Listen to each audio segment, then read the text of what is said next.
नमस्कार बच्चों, आज मैं आपके सामने आपका तीसरी कक्षा का पाठ 10 थॉमस एडिसन शुरू करवाने जा रही हूँ बेटा। पहले हम कुछ कठिन शब्द देखते हैं। प में के नीचे रा लगा हुआ है बेटा, आ की मात्रा। ध में आ की मात्रा है, न में भी, च में भी आ की मात्रा है। य के ऊपर रा लगा हुआ है। क्या पढ़ेंगे हम इसे? प्रधानाचार्य। आपने अपनी एप्लीकेशन वगैरह में देखा है ना, प्रधानाचार्य लिखते हैं, वही है ये। व्य आधा व है, या व्यवहार, ठीक है। ना में छोटी की मात्रा और आधा श है। निष्कर्ष, श के ऊपर रा लगा हुआ है। आविष्कार, आविष्कार। ऋणी, ये ऋषि ऋषि है बेटा, उसके नीचे रा लगा है। ऋणी, ऋणा में बड़ी ई की मात्रा है।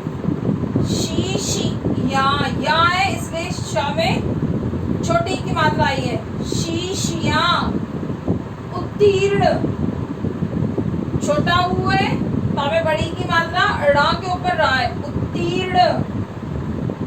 प्रभावित, प के नीचे रा है, भ में आ की मात्रा, व में छोटी की मात्रा और ता, क्या हो गया ये? प्रभावित। क आधा प तान, कप्तान। रा में छोटे ऊ की मात्रा है ये। रुचि, रुचि। परिश्रम, परिश्रम। का के नीचे रा है बेटा। क्रोधित, क्रोधित। कारीगर, कारीगर। आधा का है बेटा, फैक्ट्री। फिर है अनुमति, अनुमति। आधा आश्चर्य, ये इतना बेटा आश्चर्य है। फिर है चकित, चकित, और ये मिलके बन गया आश्चर्यचकित। इसको दो बार पढ़ेंगे। इतना ये है आश्चर्य और ये है चकित, और मिलके बन गया आश्चर्यचकित। इंजन। अब बेटा पाठ शुरू करते हैं। इस पाठ का नाम है बेटा थॉमस एडिसन। ये एक वैज्ञानिक का नाम है। ये विश्व के बहुत प्रसिद्ध वैज्ञानिक थे। इन्होंने कई आविष्कार किए थे। बल्ब का सबसे इनका प्रसिद्ध आविष्कार था बल्ब, और भी बहुत महत्वपूर्ण इन्होंने आविष्कार किए हैं। विद्यालय में प्रधानाचार्य ने एक बालक की मां को बुलाया और उन्होंने उस बालक की मां से बोला कि आपका बच्चा स्कूल में ना पढ़ता नहीं है सही से, चुपचाप रहता है, पढ़ नहीं रहा, वो ध्यान नहीं दे रहा पढ़ाई में, चुपचाप बैठा रहता है। अब माँ उसकी परेशान थी। आप लोगों की भी शिकायतें होती है ना, आपने काम नहीं करा, आप क्लास में शोर कर रहे थे, ऐसी शिकायतें आपकी भी होती है ना। हम आपकी शिकायतें करते हैं ना, कभी कभी आपकी मम्मी भी शिकायतें करती है कभी कभी हमसे। तो ऐसे ही इस बच्चे के प्रधानाचार्य ने भी उसकी मम्मी को बुलाया और बोला कि आपका बच्चे का पढ़ाई में ध्यान नहीं है। लेकिन उसकी माँ भी परेशान थी। अब प्रधानाचार्य जी बोलते हैं कि क्या बच्चा घर में भी ऐसे ही है, घर में भी वो नहीं पढ़ता। अब माँ भी इस बात से परेशान थी। फिर माँ कहती है कि हाँ प्रधानाचार्य जी, ये बेटा तो मेरा घर पे भी नहीं पढ़ता, ना खेलता है ना कुछ, और खाने पीने में भी इसका ध्यान नहीं है। अपने दोस्तों के साथ खेलने भी नहीं जाता, घर में पढ़ाई भी नहीं करता, बस कुछ शीशियों के अंदर उलटता पलटता रहता है। शीशियाँ होती है ना कांच की, उनके अंदर कुछ उलट पुलट करता रहता है। अब प्रधानाचार्य ने भी उनसे शिकायत करी, माँ ने भी शिकायत करी कि मतलब घर पे भी नहीं पढ़ता। अब दोनों परेशान थे, प्रधानाचार्य भी और मम्मी भी उसकी, कि ना घर में पढ़ रहा था वो, ना स्कूल में पढ़ रहा था। तो प्रधानाचार्य जी बोले कि इसका उत्तीर्ण होना मुश्किल है। उत्तीर्ण मतलब पास होना। बेटा अगर आप लोग पढ़ाई नहीं करोगे तो आप पास कैसे होगे? आप पढ़ाई नहीं करोगे तो आप पास नहीं हो पाओगे ना, आप तो फेल हो जाओगे। तो यही प्रधानाचार्य जी ने भी बोला कि ये बच्चा तो उत्तीर्ण नहीं हो सकता, क्योंकि ये घर पे भी नहीं पढ़ता, ये स्कूल में भी नहीं पढ़ता। तो अब उसकी मम्मी परेशान, मम्मी उसकी घर पे आई। अब माँ तो सोच में पड़ गई कि घर में भी नहीं पढ़ रहा, स्कूल में भी नहीं पढ़ रहा, तो ये इसका आखिर इसके दिमाग में, इसके मन में क्या चल रहा है, क्या करना चाहता है ये। अब माँ उसको हर वक्त ध्यान रखने लग गई कि वो कब क्या करता है, पढ़ता नहीं है तो ये क्या करता है और ये क्या करना चाहता है। तो उसकी माँ एक अध्यापिका थी। अध्यापिका मतलब टीचर, जैसे मैं आपको पढ़ा रही हूँ ना, ऐसे उसकी मम्मी भी किसी स्कूल में पढ़ाती थी। तो वो उसको हर वक्त उस पर नजर रखने लगी, उसका ध्यान रखने लगी कि कब वो क्या करता है। तो क्योंकि वो अध्यापिका थी तो वो समझ गई कि ये जो कुछ कर रहा है ना, ये कुछ नया करना चाहता है। इसका पढ़ाई में ध्यान नहीं है, लेकिन ये कुछ नया करना चाहता है, ये आविष्कार करना चाहता है। उन्हें पता चल गया कि उनके बेटे में कोई प्रतिभा है, कुछ नया करने की उनके बेटे में प्रतिभा है। इसीलिए उन्होंने फिर उसको मोटिवेट करना स्टार्ट किया, मतलब उसको उत्साहित किया कि हाँ नहीं तुम करो, क्योंकि वो कोशिश करता था कुछ नया करने की। तो उसकी माँ ने भी उसको प्रोत्साहित किया कि तुम कुछ करो, तुम कर सकते हो। माँ ने भी मतलब उसका साथ दिया। अब आपको पता है ये बच्चा कौन था? बेटा ये बच्चा प्रसिद्ध वैज्ञानिक थॉमस एडिसन थे। ठीक है, इनकी माता अध्यापिका थी और इनके पिता सेना में कप्तान थे। और बेटा इनका पूरा नाम थॉमस एल्वा एडिसन है। क्या नाम है इनका पूरा? Thomas Alva Edison. तो ये पाठ इनके ऊपर ही, इनके बारे में ही इस पाठ में बताया गया है। चलो अब हम बुक से पढ़ते हैं, किताब से पढ़ेंगे अब, ठीक है।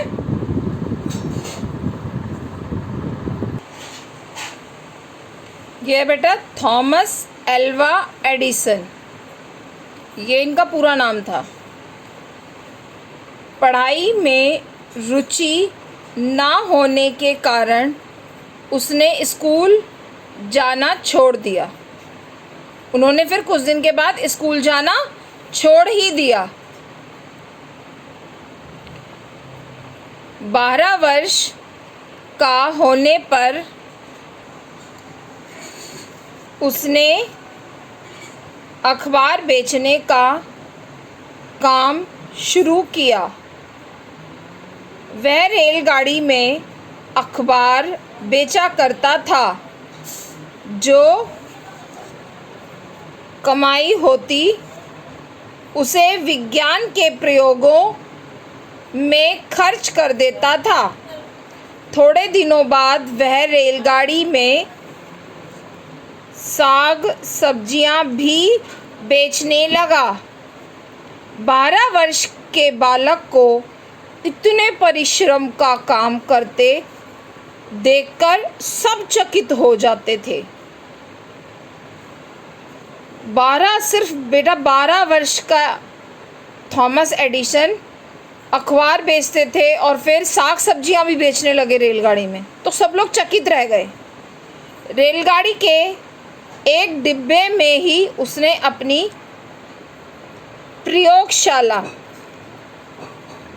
प्रयोगशाला बना ली थी।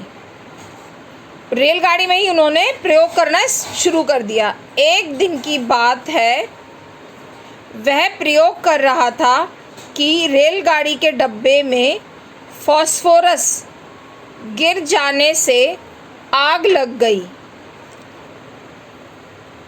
प्रयोग के टाइम उनसे आग लग गई।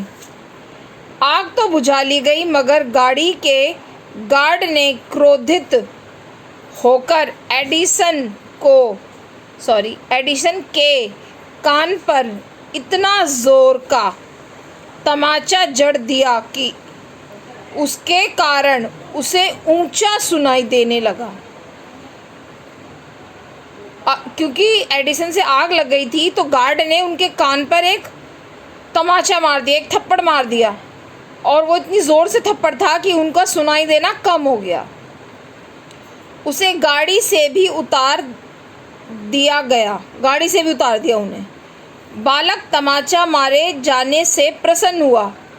एडिसन कमाल के इंसान थे, थप्पड़ लग के भी वो प्रसन्न थे। और क्या बोला उन्होंने?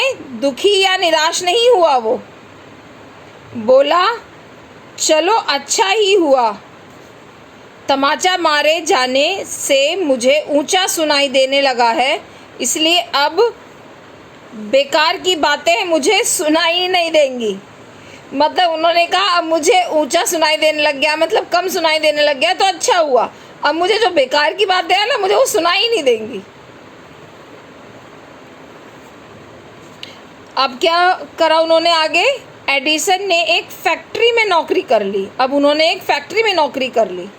एक दिन फैक्ट्री की एक मशीन खराब हो गई, जिसे कोई भी कारीगर ठीक नहीं कर पाया। एडिसन ने मालिक से कहा। फिर एडिसन ने बोला, यदि आपकी अनुमति हो तो मैं इसे ठीक करके देखूं। एडिसन ने पूछा, मैं इसे ठीक करके देखूं? तो मालिक को क्या था, मालिक की तो चीज़ ठीक हो रही थी, तो मालिक ने अनुमति दे दी, मतलब उसे परमिशन दे दी ठीक करने की। एडिसन ने वह मशीन ठीक करके सबको आश्चर्यचकित कर दिया। सब आश्चर्यचकित मतलब हैरान रह गए सब कि इसे तो ये काम आता भी नहीं था, फिर भी इसने ठीक कर दिया। मालिक इस घटना से इतना प्रभावित हुआ कि उसने एडिसन को मशीनों का काम सौंप दिया। अब एडिसन इन मशीनों पर प्रयोग करने लगा। अब एडिसन को तो प्रयोग करना अच्छा लगता था, तो उन्होंने मशीनों पर ही प्रयोग करना शुरू कर दिया। एडिसन ने प्रतिदिन के उपयोग में आने वाली अनेक वस्तुओं की खोज की। उसने बिजली के बल्ब का आविष्कार किया। गर्मियों में हवा देने वाला बिजली का पंखा भी सबसे पहले एडिसन ने ही बनाया। ये जो हमें गर्मी में पंखा हवा देता है, तो ये भी किसने बनाया बेटा? एडिसन ने। याद रखेंगे सब ये।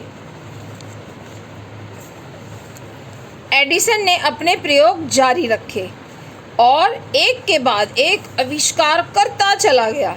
ग्रामोफोन का आविष्कार भी एडिसन ने ही किया। उसी ने रेलगाड़ी को भाप के इंजन की जगह बिजली के इंजन से चलाया। पहले भाप के इंजन होते थे बेटा, लेकिन एडिसन के आविष्कार से बिजली के इंजन भी बन गए। पहले सिनेमा में केवल चलती फिरती तस्वीरें थीं, मतलब एक तस्वीरें चलती जा रही हैं, वे मूक थी। मूक मतलब चुपचाप तस्वीरें चलती जा रही हैं, वो बातें नहीं कर रही। अभी जैसे हम पिक्चर देखते हैं तो उसमें इंसान बोलते हुए दिखाई देते हैं ना, लेकिन ऐसा नहीं था। उसमें बस तस्वीरें एक के बाद एक तस्वीरें देखते रहो, लेकिन वो तस्वीरें मूक थी, बोलती नहीं थी। उनमें आवाज़ भरने का आविष्कार भी एडिसन ने ही किया। इस प्रकार बेतार का तार, कैमरा, टाइपराइटर तथा फ़ोन को भी उन्होंने अधिक उपयोगी बनाया। अधिक उपयोगी मतलब थे तो सही पहले, पर उन्होंने और अच्छे बनाए और अच्छे आविष्कार किए। तेज़ आवाज़ वाला टेलीफोन बनाया। आज थॉमस एडिसन हमारे बीच नहीं है, पर उनके द्वारा बनाया गया बिजली का बल्ब प्रकाश फैलाकर मानो उन्हीं का नाम अमर कर रहा है। संसार उनका ऋणी है, हम उनके बेटा ऋणी हैं, क्योंकि उन्होंने हमें बल्ब दिया। ये हम पढ़ चुके हैं प्रधानाचार्य प्रिंसिपल। गुमसुम मतलब चुपचाप रहना। व्यवहार मतलब बर्ताव, हमारा बिहेवियर। निष्कर्ष मतलब नतीजा कंक्लूजन। प्रतिभा मतलब योग्यता, टैलेंट, एबिलिटी। उत्साह बढ़ाना, हिम्मत बढ़ाना। रुचि का मतलब शौक, इंटरेस्ट, हमारा इंटरेस्ट किस में है। चकित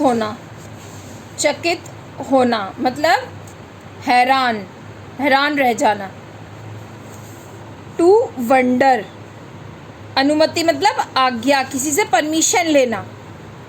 आविष्कार मतलब खोज, इन्वेंशन, इंग्लिश में इन्वेंशन बोलते हैं। मूक मतलब जो चीज़ बोलती ना हो, डम्ब। ऋणी होना मतलब कर्जदार होना। ठीक है बच्चों, धन्यवाद बच्चों।